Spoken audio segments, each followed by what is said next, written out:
So you haven't had sex in a while and you want to get back into it, but you're feeling like there is nothing at all going on down there. I mean, there are no sexy feelings, you're dry as a bone, you can't even imagine getting into bed with your husband.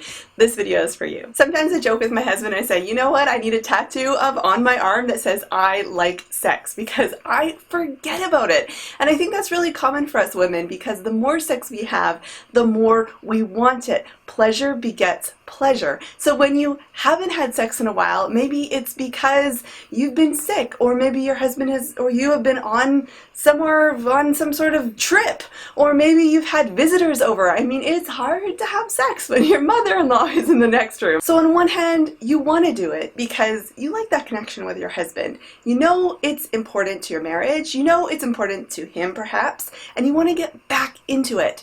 But on the other hand, you really don't want to. You'd totally rather do something else, like watch Netflix and eat popcorn, or go for a bike ride or a yoga class, or read a good book, or have a bath, or clean the toilet. Recently I've been really busy, and so I have this amazing mother. I know I'm blessed. I've got a great mother-in-law and a great mother. So she's been over helping me in the kitchen, doing her little thing, and I've just been kind of out of practice of like shopping and cooking. So the other day I went in there and I was like, just felt off. Like I couldn't get back into the routine. I didn't know what to cook.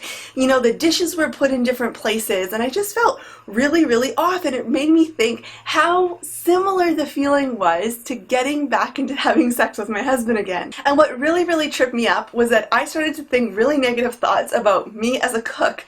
Like, I don't know anything to cook. I don't know how to do it. I don't have the right groceries in the fridge. I can't find the spices. Oh my gosh, I'm a terrible housewife, and all that crazy negative garbage that was going on in my head. So that's the first thing that you need to do, is tackle those negative thoughts. Whether that's I'm not a sexual person, or my husband only wants to have sex with me because of my body. You know, it's not about connection at all. It's just about him gratifying himself. Maybe there are other negative thoughts like I'm broken, or there's something wrong with me, or why do I have low libido? So start thinking positively. What is it? What is one thing that you really enjoy with the sexual experience? Is it to feel your naked skin on your husband, to feel close to him that way? Is it the feeling of physical pleasure, like having an orgasm? Or is it just feeling warm and cozy? Maybe you like to kiss. Maybe you like to have a foot massage. Whatever it is, start focusing on those little things that you really enjoy. Some other things to think positively are your husband's motivation. Like I said, us women can often think our husbands are like these cavemen coming out of caves, like, whoo, whoo, whoo, like must have sex. And it has nothing to do with us. But in reality, it's all about connection and intimacy with him. He likes to feel desired. He likes to feel important. He likes to know that you're into him, that you guys are okay. And that's what sex does for him. It's not just about physical gratification at all. Next, start to connect with your body a little bit. It's very common for us women to be so in our heads that we do forget that there's something else down here. Whether that's through deep breathing, through stretching, even through visualization, for example, just thinking about the different body parts you have, especially your vulva, as well as your breasts.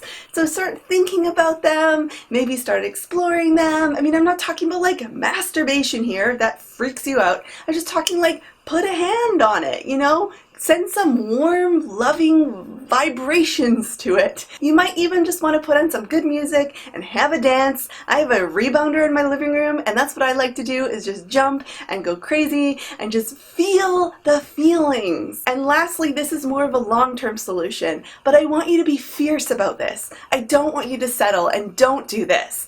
I want you fully to have an experience that you can look forward to. I don't want you to be doing duty sex, okay? Enough with that. I don't want you to just be doing it because it's important to your husband.